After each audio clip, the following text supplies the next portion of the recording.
नमस्कार दोस्तों, मैं सुनील आप सभी का स्वागत करता हूं एक बार फिर से गूगल एग्जाम स्टडी पर। तो जैसा कि आपको पता है कि कल हमने यहां पे पॉलिटी का बिल्कुल बेसिक से शुरू किया था और पॉलिटी की थ्योरी हमने यहां पे शुरू की है। और पहला चैप्टर हम कौन सा पढ़ रहे हैं? तो कॉन्स्टिट्यूशन ऑफ इंडिया, भारत के संविधान के बारे में पढ़ रहे हैं। कल हमने देखा कि इंडिया का जो संविधान है वो कैसे बना, यानी इसकी शुरुआत कैसे हुई थी, भारत का संविधान है क्या, हमें इस संविधान से किन चीज़ों के बारे में पता लगता है, यानी हमारा जो देश चल रहा है वो संविधान के अनुसार आज चल रहा है। तो संविधान बनाने की प्रक्रिया शुरू हुई थी संविधान सभा के द्वारा, और वो संविधान सभा जो अविभाजित भारत के अंदर स्थापित की गई थी। अब संविधान सभा कैसे बनी थी वो आज हमें देखना भी है, उसके कितने मेंबर रखे गए थे वो भी देखना है। यानी कल हमने लास्ट पॉइंट तक किया था कि एक मिशन भारत में आता है 1942 1942 के अंदर। वो मिशन था यहाँ पे क्रिप्स मिशन। क्रिप्स मिशन जो है वो एसफल हो गया था, और एसफल होने के पीछे रीजन क्या थे वो कल हमने डिस्कस किए थे। क्रिप्स मिशन के बाद में एक ऐसी योजना प्रस्तुत होती है 1945 के अंदर, वो क्या थी वहां से आज हमें शुरुआत करना है। उसके बाद में हम देखेंगे कि कैबिनेट मिशन भारत में कब आया था, और कैबिनेट मिशन ही एक ऐसा मिशन था जिसके माध्यम से संविधान सभा का निर्माण हुआ, और उसी संविधान सभा ने संविधान का निर्माण किया था। ठीक है, तो आज अभी हमें देखना है कि क्रिप्स मिशन के असफल होने के बाद में जब घटना रहेगी यहाँ पे 4 जून 1945 की, समय रहेगा 4 जून 1945 का। ये वो समय था कि इस समय भारत के तत्कालीन जो वायसराय हुआ करते थे,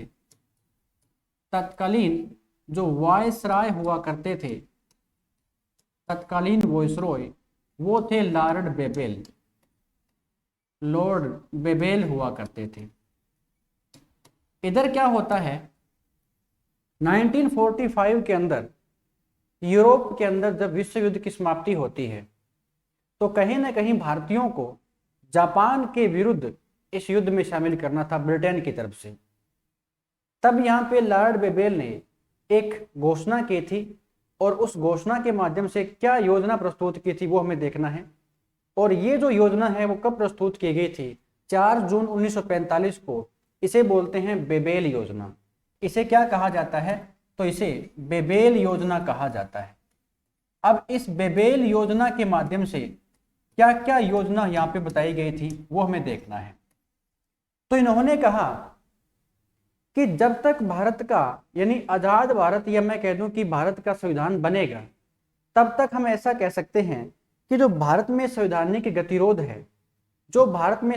गतिरोध है उसको समाप्त करने के लिए, एक तरफ तो हम कह दें कि यूरोप के अंदर जैसे युद्ध की समाप्ति हुई, उसके बाद में ब्रिटेन की तरफ से भारत को शामिल करना जापान के खिलाफ।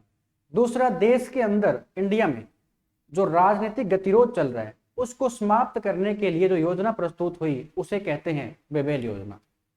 ये बेबेल योजना प्रस्तुत हुई और असफल भी हुई, तो क्यों हुई वो देखना है।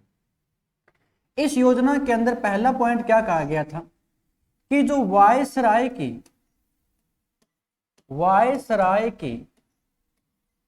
कार्यकारिणी जो परिषद है, वायसराय की कार्यकारिणी जो परिषद है ना, इसका पुनर्गठन किया जाएगा। परिषद का पुनर्गठन किया जाएगा, और इसमें किन किन लोगों को शामिल किया जाएगा? इस वायसराय की कार्यकारिणी परिषद में जब पुनर्गठन होगा तो इसमें एक तो वायसराय, एक तो वॉइसरॉय, प्लस जो सैन्य प्रमुख होते हैं, इन दोनों की पोस्ट को छोड़ करके बाकी हम किसको शामिल करेंगे? बाकी हम भारतीयों को शामिल करेंगे। बाकी भारतीयों को शामिल किया जाएगा। भारतीयों को शामिल किया जाएगा किसके अंदर? वॉइसरॉय की कार्यकारिणी परिषद के अंदर।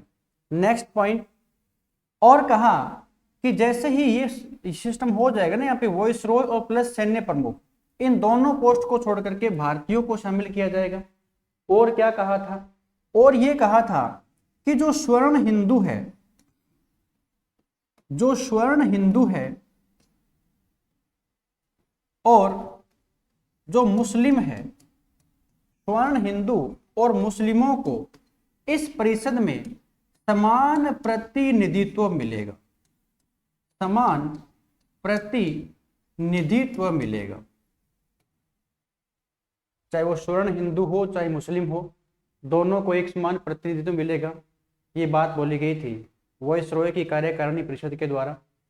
और इसके द्वारा क्या कहा गया था, तो और इन्होंने कहा कि जब भारत छोड़ो आंदोलन शुरू हुआ था, भारत छोड़ो आंदोलन, इस आंदोलन के दौरान जितने भी नेताओं को जो गिरफ्तार किया गया था, जितने भी नेताओं को गिरफ्तार किया गया था, इन सभी को रिहा किया जाएगा। ये बात किसने बोली थी, इस वायसरॉय की कार्यकारिणी परिषद के द्वारा बोला गया है। लेकिन ये जो बेबेल योजना थी ये असफल हो जाती है। इसके पीछे रीजन क्या था, रीजन ये था कि इधर से जो कांग्रेस पार्टी थी, वो कांग्रेस पार्टी क्या चाहती है, अखंड भारत। कांग्रेस पार्टी चाहती थी अखंड भारत, कि भारत का विभाजन ना हो।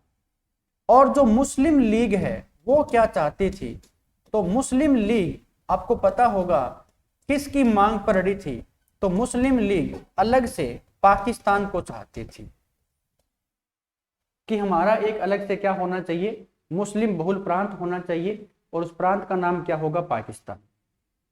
इसलिए बेबेल योजना जो है ये 4 जून 1945 को यहाँ पे शुरू हुई थी और हम ऐसा कह सकते हैं कि ये 25 जुलाई या 14 जुलाई 1945 को ये समाप्त हो जाती है। रीजन क्या था इसके पीछे, तो रीजन ये था कांग्रेस अखंड भारत चाहती थी, मुस्लिम लीग अलग से पाकिस्तान चाहती थी। इसलिए इस बेबेल योजना को अस्वीकार कर दिया गया था दोनों के द्वारा, दोनों का मतलब कांग्रेस पार्टी और मुस्लिम लीग के द्वारा। और इन्होंने एक और पॉइंट कहा था कि हम जो है एक सर्वदलीय सम्मेलन भी बुलाएंगे, यानी इसके बाद में क्या होता है, एक सर्वदलीय सम्मेलन भी बुलाया गया है, सर्वदलीय सम्मेलन भी बुलाया गया था। यह सर्वदलीय सम्मेलन शिमला के अंदर बुलाया गया था, यह शिमला के अंदर बुलाया गया था। अब हुआ यूं था कि इस सम्मेलन में जितने लोगों के पहुंचने की उम्मीद थी उतने लोग नहीं पहुंचे थे, यानी जितने मेंबर आने थे उतने मेंबर नहीं आ पाए थे। इस सम्मेलन के अंदर हम कह सकते हैं कि यह सम्मेलन बुलाया गया था 25 जून 1945 को, 25 जून 1945 को बुलाया गया। इस सम्मेलन का जो नेतृत्व किया गया था वो किसके द्वारा किया गया था, मौलाना अबुल कलाम आजाद के द्वारा किया गया था। मौलाना अबुल कलाम, मौलाना अबुल कलाम आजाद के द्वारा इसका नेतृत्व किया गया था। इस सम्मेलन में टोटल कितने लोग पहुंचे थे, तो 22 सदस्य ही पहुंचे थे, टोटल 22 सदस्य ही शामिल हुए थे। यह भी असफल हो गया था। कहने का मतलब असफल क्यों हुआ, इसके पीछे रीजन क्या था, तो हुआ यूं था, इस सर्वदलीय सम्मेलन के पीछे यानी इसके असफल होने के पीछे जो रीजन था वो थी मुस्लिम लीग। मुस्लिम लीग, मुस्लिम लीग चाहती थी कि इस सम्मेलन के अंदर जो वायसरॉय की जो कार्यकारिणी परिषद होगी ना, इस परिषद के अंदर जो मुस्लिम सदस्य चुने जाएंगे वो खुद चुनाव करेगी, यानी खुद मुस्लिम लीग उन मुस्लिम सदस्यों का चुनाव करेगी। खुद जो मुस्लिम लीग थी ना, इन मुस्लिम सदस्यों का चुनाव ये खुद करेगी, चुनाव ये खुद करेगी। ये किसके द्वारा कहा गया है, मुस्लिम लीग के द्वारा। कांग्रेस पार्टी इस पर सहमत नहीं थी और ये जो सर्वदलीय सम्मेलन था ये असफल हो गया। तो सर्वदलीय सम्मेलन कब बुलाया गया था, 25 जून 1945। नेतृत्व किसने किया था, मौलाना अबुल कलाम आजाद ने किया था। कितने मेंबर पहुंचे थे, 22। असफल क्यों हुआ? क्योंकि मुस्लिम लीग चाहती है कि जो कार्यकारिणी परिषद होगी उसमें जो भी मुस्लिम लोग आएंगे वो उनको खुद चुन करके भेजेगी। कांग्रेस इस पर सहमत नहीं थी और असफल हो गई। अब उधर 1945 की अगर हम बात करें तो सेकेंड वर्ल्ड वॉर, द्वितीय विश्व युद्ध की समाप्ति हो जाती है। जैसे ही सेकेंड वर्ल्ड वॉर की समाप्ति हुई तो 1945 1945 के अंदर 1945 में ब्रिटेन में क्या होते हैं? इलेक्शन होते हैं, ब्रिटेन में चुनाव होते हैं और ब्रिटेन में जो प्रधानमंत्री बनते हैं वो बने थे सर क्लीमेट एटली। सर क्लीमेट एटली को भारत का ब्रिटेन का सर क्लीमेट एटली जो है ये बने थे ब्रिटेन के प्रधानमंत्री, यानी प्रधानमंत्री बनते हैं सर क्लीमेट एटली। सर क्लीमेट एटली ये बने थे ब्रिटेन के प्रधानमंत्री। उन्होंने एक निर्णय लिया था कि भारत में जो राजनीतिक गतिरोध चल रहा है इस गतिरोध को समाप्त करना है। दूसरी तरफ अब भारतीय लोग इतने सक्षम हो गए हैं कि वो खुद अपने देश को चला सकते हैं, इसलिए उन्होंने निर्णय लिया था एक मिशन भारत में भेजने का। उस मिशन का नाम क्या रखा गया था? तो जब ये ब्रिटेन के प्रधानमंत्री बने थे तो इनकी जो पार्टी हुआ करती थी वो थी लेबर पार्टी, यानी ये लेबर पार्टी से ब्रिटेन के प्रधानमंत्री बने और इसी पार्टी की जो कैबिनेट थी ना उस कैबिनेट से 3 सदस्यों का चुनाव दिया और उसे नाम दे दिया कैबिनेट मिशन। अब हमें देखना है कि कैबिनेट मिशन भारत में कब आया था और कैबिनेट मिशन ने कौन सी योजनाएं प्रस्तुत की थी और इसी मिशन के माध्यम से संविधान सभा का निर्माण हुआ। अब हम चलते हैं कि कैबिनेट मिशन भारत में कब आता है। Cabinet mission, cabinet mission, cabinet mission ये घोषणा हो जाती है 22 जनवरी 1946 को। इस समय जो ब्रिटेन के पीएम थे मैंने आपको करवा दिया है सर क्लीमेट एटली। सर क्लीमेट एटली ये थे ब्रिटेन के प्रधानमंत्री। उन्होंने निर्णय लिया कि अब भारत में जो राजनीतिक गतिरोध चल रहा है उसको समाप्त करना है, तो एक मिशन भारत में भेजा और उस मिशन का नाम रख दिया गया था कैबिनेट मिशन। कैबिनेट मिशन ही नाम क्यों रखा गया था? क्योंकि इनकी जो पार्टी थी लेबर पार्टी और इसकी जो कैबिनेट थी उसमें से उन्होंने सदस्यों का चुनाव किया और नाम रख दिया कैबिनेट मिशन। कैबिनेट मिशन में अगर पूछे कि कुल कितने सदस्य थे, कैबिनेट मिशन में कुल कितने सदस्य थे जो भारत आए थे, तो कैबिनेट मिशन में कुल 3 सदस्य थे। कौन कौन से थे? यहां पे एक तो नाम आता है sir Stafford Cripps, sir Stafford Cripps ये रहेंगे। दूसरे व्यक्ति कौन थे? AB Alexander, AB Alexander. तीसरे व्यक्ति कौन आते हैं? तो तीसरे का नाम रहेगा Pethick Lawrence, Pethick Lawrence, Pethick Lawrence ये तीसरे व्यक्ति थे। अगर पूछे कि कैबिनेट मिशन का अध्यक्ष किसे बनाया गया था, तो अध्यक्ष बनाया गया था Pethick Lawrence. Cabinet mission Bharat में आ चुका है। कैबिनेट मिशन में टोटल 3 व्यक्ति थे, sir Stafford Cripps, AB Alexander और पैथिक लॉरेंस। अब ये कैबिनेट मिशन जो है एक डेट निश्चित करता है, वो डेट कौन सी रहेगी? तो 16 मई 1946, 16 मई 1946, 16 मई 1946 को कैबिनेट मिशन ने अपनी योजना प्रस्तुत की थी और योजना के अंदर इन्होंने पहला पॉइंट क्या कहा था, यानी कैबिनेट मिशन भारत में है, ब्रिटिश सरकार की तरफ से क्या योजना लेकर के आया है वो हमें देखनी है। तो कैबिनेट मिशन में टोटल कितने व्यक्ति थे? 3। अध्यक्ष किसको बनाया गया था? Pethick Lawrence. अब पहली योजना क्या प्रस्तुत कहते हैं, ये कहते हैं कि हम भारत में अखिल भारतीय संघ की स्थापना करेंगे। हम क्या काम करेंगे, अखिल भारतीय संघ की स्थापना करेंगे, अखिल भारतीय संघ की स्थापना करेंगे। और इस अखिल भारतीय संघ में हम ब्रिटिश प्रांत प्लस देशी रियासतों के जो प्रतिनिधि होंगे ना, इन्हें शामिल करेंगे, प्रतिनिधियों को शामिल करेंगे।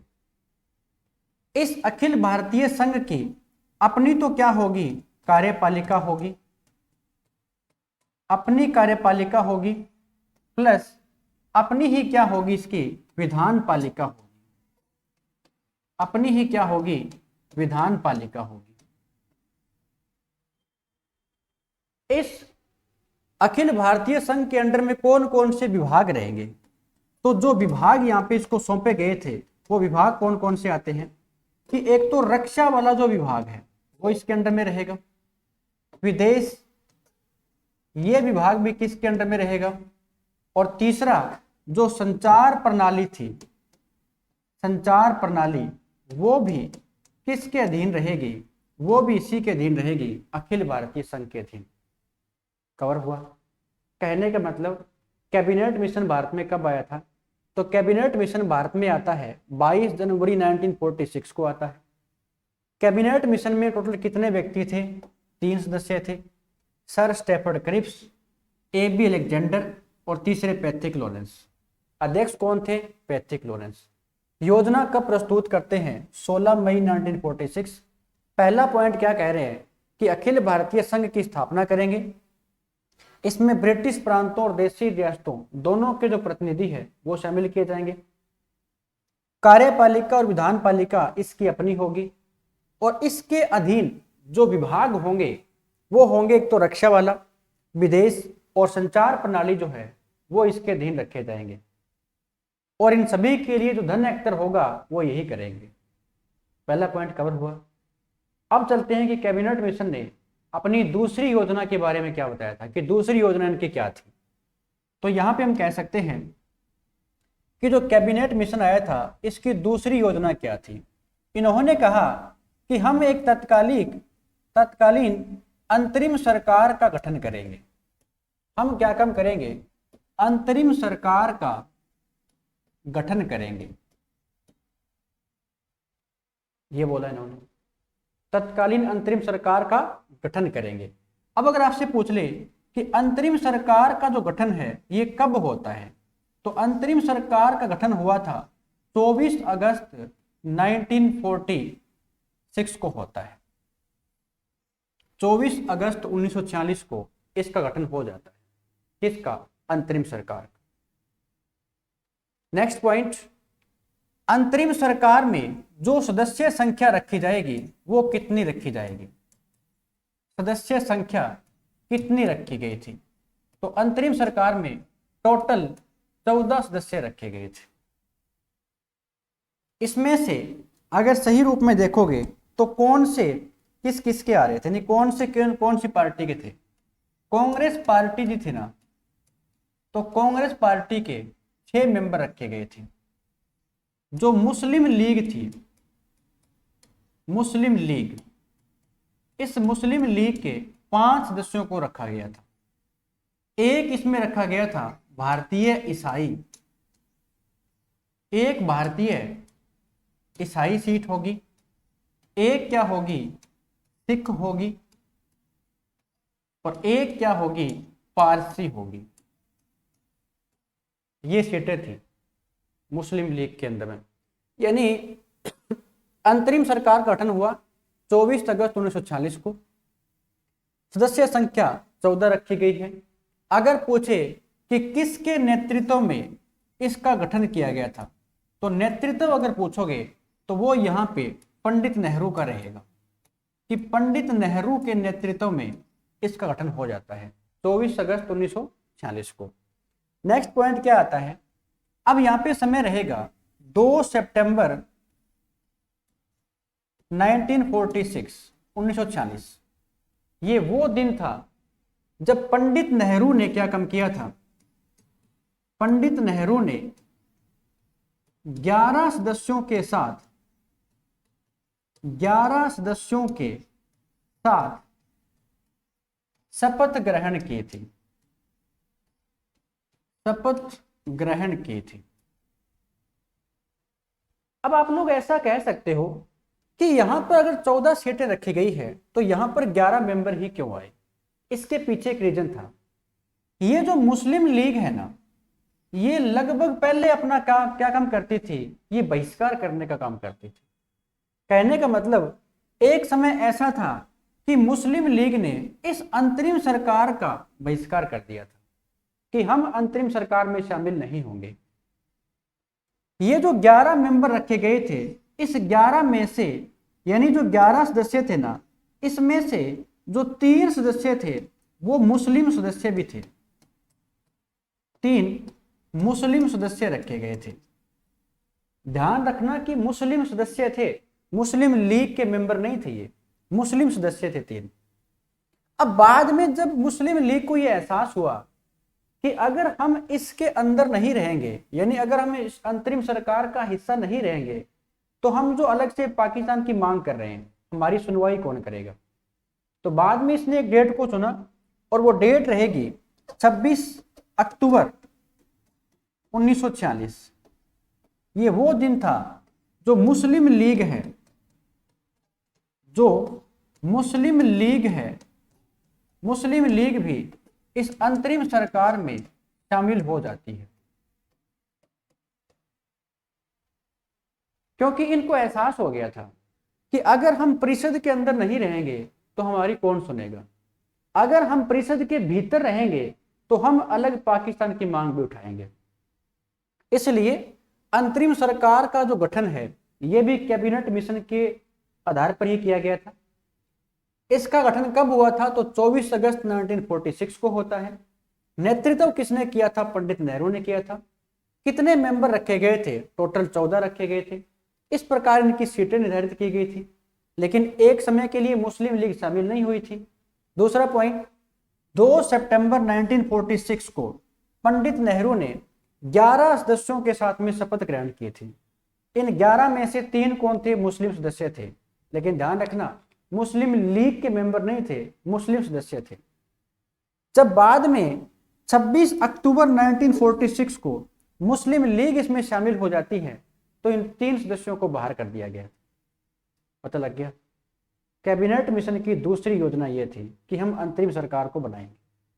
ठीक है, अब चलते हैं कि कैबिनेट मिशन की तीसरी योजना क्या थी। कैबिनेट मिशन का जो तीसरा पॉइंट था वो ये था कि हम क्या काम करेंगे, एक संविधान सभा का निर्माण करेंगे। एक संविधान सभा का निर्माण किया जाएगा, और संविधान सभा का जो निर्माण होगा वो कौन से आधार पर किया जाएगा, तो संविधान सभा का निर्माण अप्रत्यक्ष चुनाव प्रणाली के आधार पर किया जाएगा। अप्रत्यक्ष चुनाव प्रणाली के आधार पर किया जाएगा। अप्रत्यक्ष चुनाव प्रणाली के आधार पर किया जाएगा। संविधान सभा के गठन की बात हो रही है। इस संविधान सभा में कुल कितने सदस्य संख्या रखी जाएगी, तो यहां पर यह डिसाइड हुआ कि हम क्या काम करेंगे, प्रत्येक 10 लाख लोगों पर, प्रत्येक 10 लाख लोगों पर, 10 लाख लोगों पर एक सीट का निर्धारण करेंगे।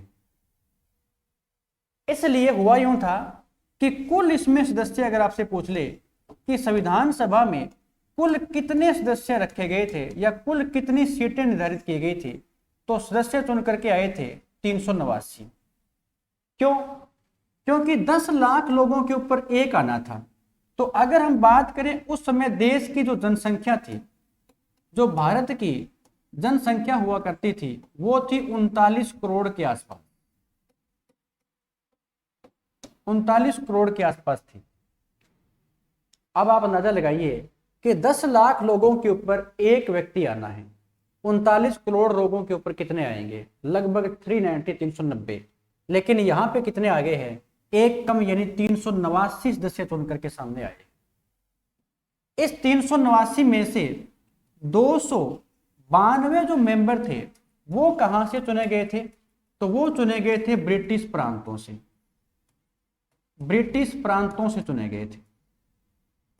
4 जो सीटें रहेगी वो रहेगी कमिश्नरी क्षेत्र से, जो कमिश्नरी क्षेत्र हुआ करते थे वहां से 4 सीटों का चुनाव किया गया था।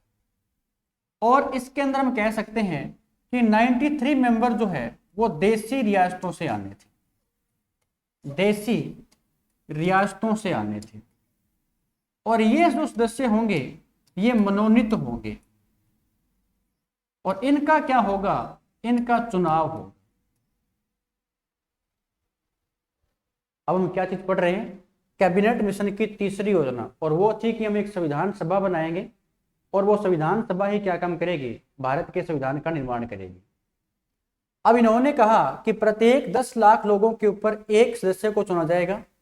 उस समय देश की जनसंख्या 39 करोड़ के आसपास हुआ करती थी, इसलिए हम ऐसा कह सकते हैं कि कुल सदस्य 389 चुन करके आए थे, 292 ब्रिटिश प्रांतों से, 4 कमिश्नरी क्षेत्र से और 93 देशी रियासतों में से।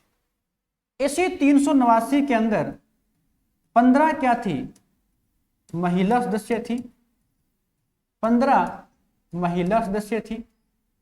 इसी 389 में से 26 जो मेंबर थे वो एससी के थे और इसी में से जो 33 सीटें थी वो एसटी की चुनी गई थी, यानी अनुसूचित जाति और अनुसूचित जनजाति, ये संख्या भी निर्धारित कर दी गई थी।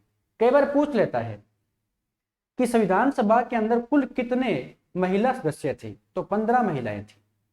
संविधान सभा के अंदर कुल कितनी संख्या निर्धारित की गई थी अनुसूचित जाति की? 26। संविधान सभा में कुल कितनी सीटें निर्धारित की गई थी अनुसूचित जनजाति की? 33। कवर हुआ। अब क्या होगा कि संविधान सभा के गठन के लिए इन सीटों के ऊपर इलेक्शन होना था। जो चुनाव हुआ, जो इलेक्शन हुआ था वो हुआ था अप्रत्यक्ष रूप से।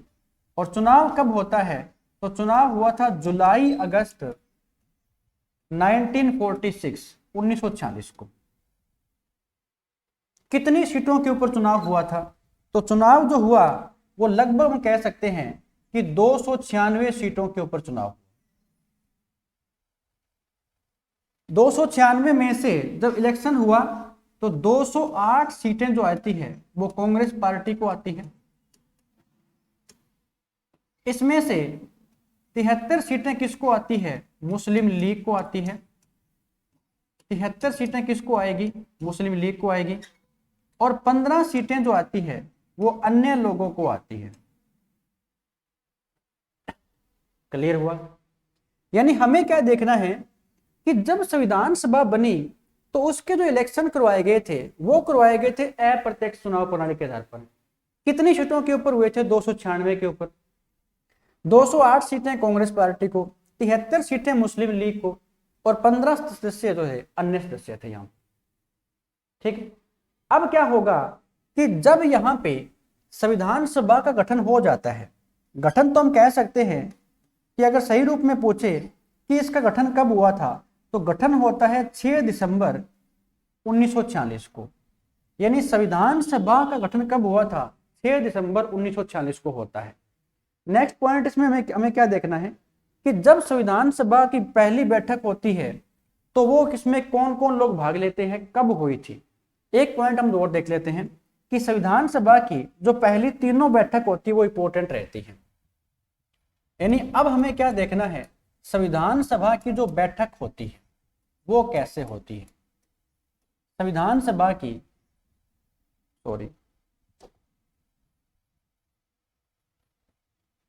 संविधान सभा की जो बैठक होती है वो बैठक हमें देखनी है। तो पहली बैठक कब होती है? अगर पूछ ले कि संविधान सभा की पहली बैठक कब हुई थी तो पहली जो बैठक होती है वो हुई थी यहां पर 9 दिसंबर 1946 को होती है। इसमें किसने भाग लिया था? तो 9 दिसंबर 1940 को हुई। तो जो मुस्लिम लीग थी ना, जो मुस्लिम लीग थी, इस मुस्लिम लीग ने क्या काम किया था? इस पहली बैठक का बहिष्कार कर दिया था। मुस्लिम लीग ने बहिष्कार कर दिया। अब इधर से ब्रिटेन जो सरकार थी उसने निर्णय लिया था कि अगर मुस्लिम लीग इस प्रकार से बहिष्कार करती जा रही है तो हम क्या काम करेंगे कि संविधान सभा जो भी निर्णय लेगी ना वो मुस्लिम प्रांतों के ऊपर लागू नहीं होंगे। और इसमें पहली बैठक के अंदर जो अस्थायी अध्यक्ष चुने गए थे, संविधान सभा के अस्थायी अध्यक्ष चुने गए थे, किसको चुना गया था? डॉक्टर सच्चिदानंद सिन्हा को चुना गया था। डॉक्टर सच्चिदानंद सिन्हा को चुना गया था। ये थे संविधान सभा के अस्थायी अध्यक्ष। अभी तक तो पहली बैठक हुई है। अब हमें देखना है कि संविधान सभा की जब दूसरी बैठक हुई थी कब होती है। तो पहली बैठक कब होती है? 9 दिसंबर को। दूसरी जो बैठक हुई थी वो 11 दिसंबर 1946 को होती है। अब इसमें बहुत कुछ कार्य हुए थे। बहुत कुछ का मतलब पूछा जाएगा कि इसमें स्थायी अध्यक्ष किसे चुना गया था। तो इसमें जो स्थायी अध्यक्ष चुना गया था वो डॉक्टर राजेंद्र प्रसाद को चुना गया था। डॉक्टर राजेंद्र प्रसाद को स्थायी अध्यक्ष चुना गया था। इसमें उपाध्यक्ष का चुनाव भी किया गया था। तो ये पूछ ले कि उपाध्यक्ष किसको बनाया गया था? एच.सी. मुखर्जी को बनाया गया था। एच.सी. मुखर्जी को उपाध्यक्ष बनाया गया था। इसी बैठक के अंदर जो संविधान सभा थी इसके संवैधानिक सलाहकार भी बनाया गया था। तो संवैधानिक सलाहकार किसको बनाया गया था? संवैधानिक सलाहकार बनाया गया था बी.एन. राव को। बी.एन. राव को संवैधानिक सलाहकार बनाया गया था। कवर हुआ। पहली बैठक 9 दिसंबर 1946, अस्थायी अध्यक्ष डॉक्टर सच्चिदानंद सिन्हा। दूसरी बैठक 11 दिसंबर 1946, स्थायी अध्यक्ष राजेंद्र प्रसाद, उपाध्यक्ष एच.सी. मुखर्जी, सलाहकार बी.एन. राव को बनाया गया। संविधान सभा की तीसरी बैठक जो हुई थी वो 13 दिसंबर 1946 को होती है।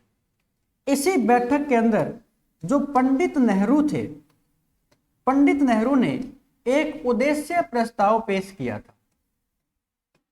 पंडित नेहरू ने उद्देश्य प्रस्ताव पेश किया था और इस उद्देश्य प्रस्ताव को संविधान सभा के द्वारा 22 जनवरी 1947 को स्वीकृति प्रदान की गई थी। और जैसे ही इसे स्वीकृति प्रदान की गई थी तो यही उद्देश्य प्रस्ताव आगे भारतीय संविधान की प्रस्तावना बनी थी। तो कई बार पूछ लेता है कि संविधान सभा की कौन सी बैठक में पंडित नेहरू ने उद्देश्य प्रस्ताव पेश किया था। तो तीसरी बैठक कब हुई थी? 13 दिसंबर 1946 को होती है। और ये तीनों बैठक आपके सामने हैं। तो एक बार मुस्लिम लीग ऐसी पार्टी हुआ करती थी, या ऐसी मैं कह दूं कि लीग हुआ करती थी, जो पहले बहिष्कार करती थी और बाद में इसमें शामिल हो जाती थी। तो तीनों पॉइंट कवर हुए। तो ये थे तीनों पॉइंट जो हमने संविधान सभा के बारे में कवर किए हैं। कुल सदस्य कितने थे संविधान सभा के अंदर? तो कुल सदस्य मैंने करवा दिए हैं 389 थे। लेकिन ये 389 कब तक रहेंगे? जब भारत आजाद हो जाएगा 1947 के अंदर, तो उसमें यह संख्या घट जाएगी, यानी इसका पुनर्गठन भी होगा। तो हम देखेंगे कि कितने मेंबर रह जाएंगे इसके अंदर। तो संविधान सभा की तीनों बैठक के अंदर किसको अध्यक्ष बनाया गया है, किसको उपाध्यक्ष बनाया गया है, किसको संवैधानिक सलाहकार बनाया गया है, वो हमने कवर किया है। और तीनों पॉइंट याद रखना अच्छे से, कई बार तीनों से क्वेश्चन बन जाते हैं, यहाँ से कैसे ही हो सकता है। तो इतना पॉइंट कवर हुआ। तो आज के लिए इतने रहेगा स्टूडेंट्स। कल हम आगे का देखेंगे कि जब भारत आजाद हुआ तो 1947 के अंदर भी अधिनियम पारित हुआ था एक। उस अधिनियम के माध्यम से इस संविधान सभा के अंदर भी कुछ परिवर्तन हुए। वो क्या परिवर्तन हुए थे, इसकी संख्या कितनी रहेगी, तो वो देखते हैं कल। और कल हम देखेंगे कि संविधान का जो वाचन है वो किस प्रकार से होगा, संविधान सभा किस प्रकार से काम करेगी देश आज़ाद होने के बाद में, यानी आज़ादी तक किसके अंडर में काम कर रही थी, कैबिनेट मिशन के। आज़ाद होने के बाद में अकेली काम करेगी, क्या क्या पावर इसको दी गई थी, तो हाँ वो हम कल देखते हैं स्टूडेंट्स। तो मैं उम्मीद करता हूँ कि आपको हम जो कर रहे हैं वो आपको समझ में आ रहा होगा। तो आज के लिए इतना ही रहेगा स्टूडेंट्स। थैंक यू, धन्यवाद।